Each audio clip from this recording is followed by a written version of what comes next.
Ya, kalau kita ini satu, ya maka di dalam Al-Quran dijelaskan innamal mu'minuna ikhwatun, sesungguhnya orang-orang mukmin itu bersaudara.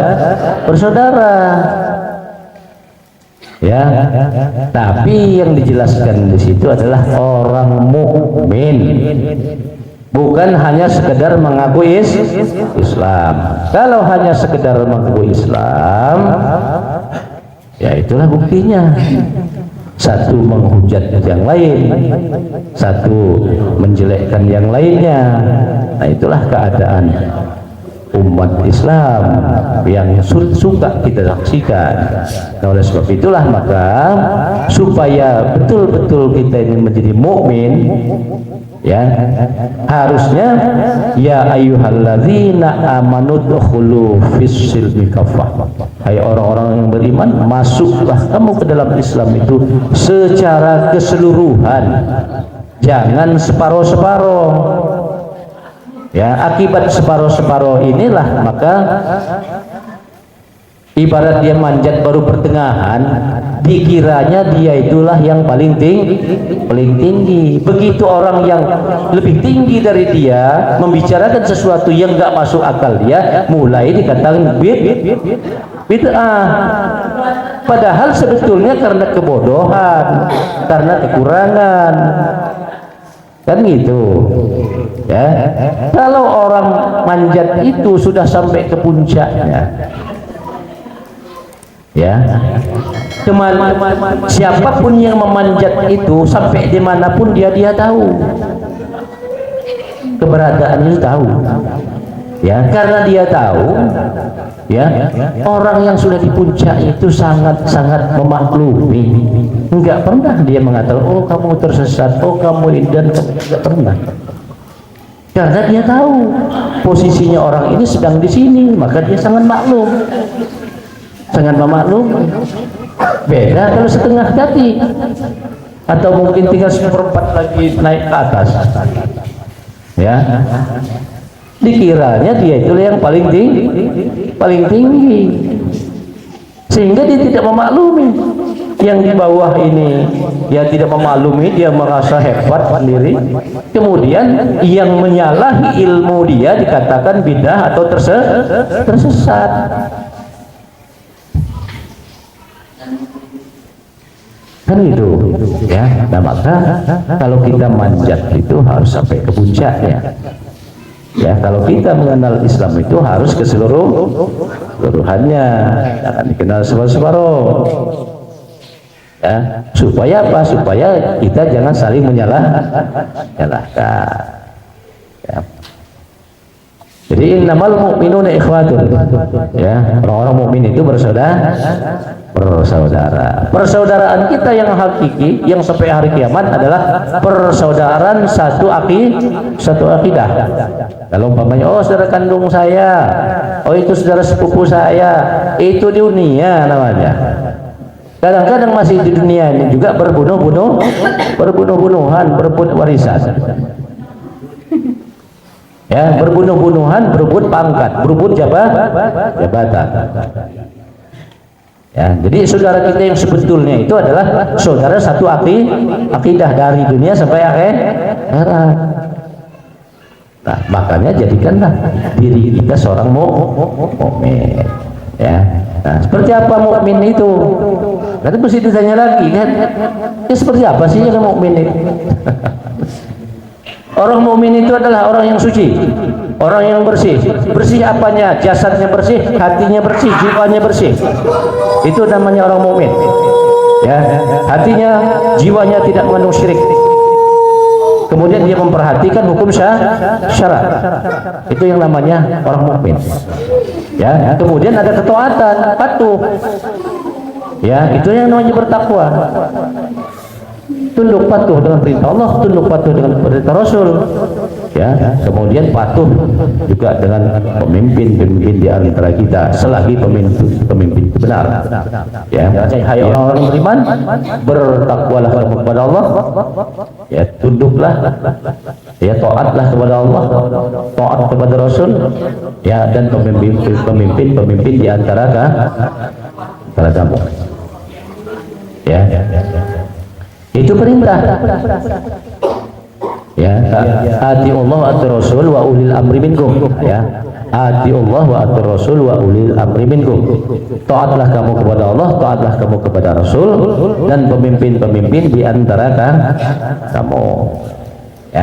Kalau taat kepada Allah, taat kepada Rasul, nggak bisa ditawar-tawar, ya. Barang siapa yang nggak taat, maka digolongkan kepada orang yang ingkar. Tapi kalau pemimpin, ya, boleh, berarti nggak taat. Kalau pemimpin itu durhaka, kalau pemimpin itu nggak benar, ya. Siapa saja pemimpinnya, mau pemimpin negara, pemerintahan, mau pemimpin rumah tangga, ya. Kalau sudah dia nyeleweng dari aturan-aturan agama, ya, wajib juga kita tidak ikut, ya, nggak kita ikuti, ya. Tapi kalau taat kepada Allah dan Rasul, ini tidak bisa kita tidak bisa ditawar-tawar, ya.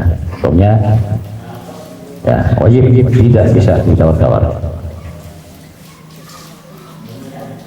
Nah, itulah yang namanya mukmin, ya, yang namanya mukmin. Nah, oleh sebab itu, ya, Allah juga berfirman, ya ayyuhalladzina amanu tubu ilallah wa taubatan nasuha.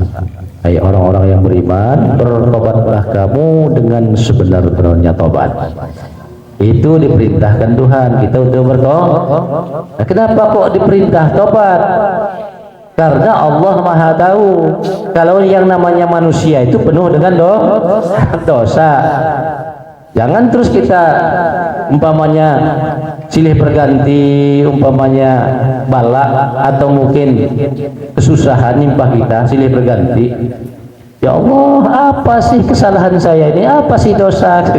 Enggak terhitung dosa kita. Ya, memangnya kita suci ya Pak? Terus apa dosa saya, apa kesalahan saya? Jangan sekali-kali kita ada bahasa itu keluar dari mulut kita. Ya, kalau kita apa sih kesalahan saya, berarti kita nggak punya salah, berarti itu bersih. Ya. Jadi kita ini, ya, kita ini bergelimang dengan dosa, maka Allah perintahkan kita untuk tobat, ya. Yang namanya dosa itu kita belum lagi keluar dari rumah kita, banyak betul dosa yang kita lakukan di dalam rumah kita, belum keluar itu dari rumahnya, apalagi sudah keluar rumah, apalagi. Nah, itu ya, dosa yang zahir, ya, mungkin dosa zahir ini ya mungkin yang dilakukan oleh anggota tubuh kita, enggak juga terhitung oleh kita. Belum dosa batinnya yang orang semua nggak tahu, yang tahu itu hanya kita dengan Tuhan. Bapaknya kita benci betul dengan seseorang, tapi nggak pernah kita ungkap di dalam hati kita, benci betul ngelihatnya, ya. Tapi nggak pernah kita ungkapkan. Satu orang pun nggak ada yang tahu kalau kita membenci seseorang itu. Itu dosa, itu namanya dosa batinnya, ya. Itu akan menyengsarakan dia, itu menyengsarakan dia, ya. Contohnya aja, ini namanya dosa itu. Pokoknya kita benci seseorang, ya, begitu kita lihat orang itu, langsung detak jantung kita ini semakin cepat. Nah, detak jantung itu kan menyiksa kita, nggak ada ketenangan kita. ya. Apakah lagi sudah ada kenyataannya, kita pernah umpamanya selisih paham, pernah bertengkar umpamanya, kita nggak mau saling memaafkan. Contohnya, ya, begitu kita berwawasan dari jauh, kita udah lihat yang orang yang pernah bertengkar dengan kita, ya, mulai jantung tegap, apa nggak tersiksa kita? Itu yang namanya dosa itu, nggak pernah menenangkan kita. Ya, oleh sebab itu hal-hal seperti itu harus kita hilangkan semua.